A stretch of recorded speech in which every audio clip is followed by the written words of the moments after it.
Bienvenue dans notre tutoriel sur le TrueView Go, un produit de numérisation LiDAR portable avancé de VOQ. Aujourd'hui, nous allons voir comment maximiser votre utilisation de cet outil avancé. Commençons par déballer le TrueView Go. À l'intérieur du paquet, vous trouverez l'unité TrueView Go, un câble USB type C, une clé USB, des lingettes de nettoyage pour lentilles, des batteries pour l'appareil, une tablette d'opération, un support pour tablette, un chargeur de batterie et le kit de support de poitrine. Le TrueView Go dispose de capacités RTK ou PPK avec l'antenne GNSS, de colorisation de nuages de points avec les 3 caméras HD, de la tête LiDAR rotative et de la tablette TrueView Go pour la visualisation en temps réel des nuages de points. Avant de commencer une numérisation, assurez-vous que vous commencez avec une batterie complètement chargée. Une fois cela vérifié, vous pouvez l'installer à l'arrière du TrueView Go. Il existe 2 modes de numérisation. Le mode manuel et le mode de support thoracique. Lors de l'installation de la poignée, assurez-vous qu'elle est bien vissée en place pour éviter que l'appareil ne tombe pendant la numérisation. Si vous devez poser votre appareil, il vous suffit de fixer la base de la poignée au fond. Pour des numérisations courtes, le TrueView Go est léger et pratique à transporter pendant que vous marchez. La manière la plus simple d'utiliser le TrueView Go est d'utiliser son mode de contrôle à une touche. Pour commencer, maintenez enfoncé le bouton d'alimentation de l'appareil pendant 5 secondes. Une fois que le voyant indicateur est vert, l'appareil est allumé avec succès. Après cela, l'appareil passera en mode de diagnostic, avec la lumière verte clignotant rapidement. Une fois qu'aucun problème n'est détecté, la lumière verte deviendra fixe.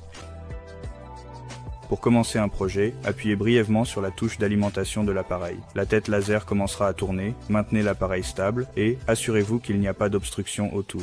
Après que l'appareil a été initialisé avec succès, il commencera automatiquement la collecte de données. À ce stade, la lumière verte clignote lentement.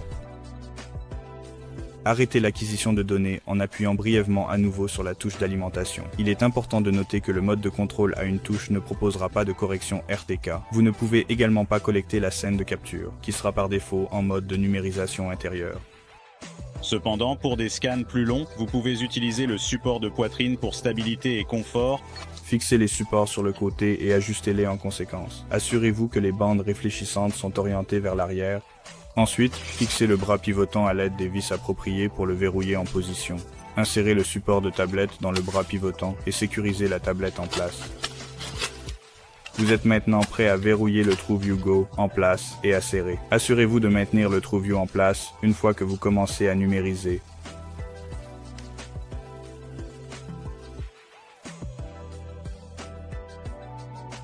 Vous pouvez configurer le TrueView Go en utilisant la tablette incluse. Une fois connecté, vous pouvez visualiser les projets via la gestion de projet, vérifier les mises à jour du firmware ou appuyer sur démarrer la capture pour commencer une numérisation.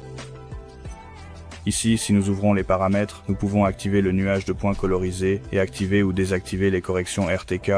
Ce paramètre n'affectera pas la capacité à PPK un ensemble de données. Une fois que tout est configuré correctement, vous pouvez appuyer sur le bouton vert sur le côté gauche. Ensuite, donnez un nom à votre projet et appuyez sur OK. La dernière chose que nous allons choisir est le mode intérieur ou extérieur. Une fois cela sélectionné, la numérisation commencera. Il existe 3 scénarios où vous pouvez collecter vos données. Tout d'abord, lors de la collecte de données à l'intérieur, sans accès au GNSS, le traitement SLAM est utilisé. Cela signifie localisation et mapping simultané. Cette méthode vous permet de cartographier l'environnement sans GPS. Ensuite, vous pouvez géoréférencer vos données dans LP360 LAN. Pour la collecte de données en extérieur, vous avez 2 options. La première est le RTK. Vous pouvez connecter votre TrueView Go à un fournisseur RTK ou à une station de base pour des corrections en direct pendant que vous collectez les données. La deuxième option en extérieur est le PPK. Cette méthode enregistre automatiquement les données GNSS pendant votre collecte et les corrections sont appliquées ultérieurement lors du post-traitement. Vous aurez besoin d'une station de base pour fournir ces corrections. Peu importe la méthode que vous choisissez, vous pouvez également ajouter des points de contrôle lors de la collecte de données pour améliorer la précision, ce que nous allons démontrer sous peu. Pour ajouter des points de contrôle à une numérisation, alignez la pointe métallique au bas avec le point de contrôle souhaité. Ensuite, dans l'application TrueView Go, appuyez sur Ajouter des points de contrôle. Donnez un numéro au point de contrôle et appuyez sur OK. Si vous utilisez cette méthode pour géoréférencer votre nuage de points, 4 nécessaires. Lors d'une numérisation, les fermetures de boucle garantissent un bon alignement du nuage de points et réduisent la dérive du nuage de points.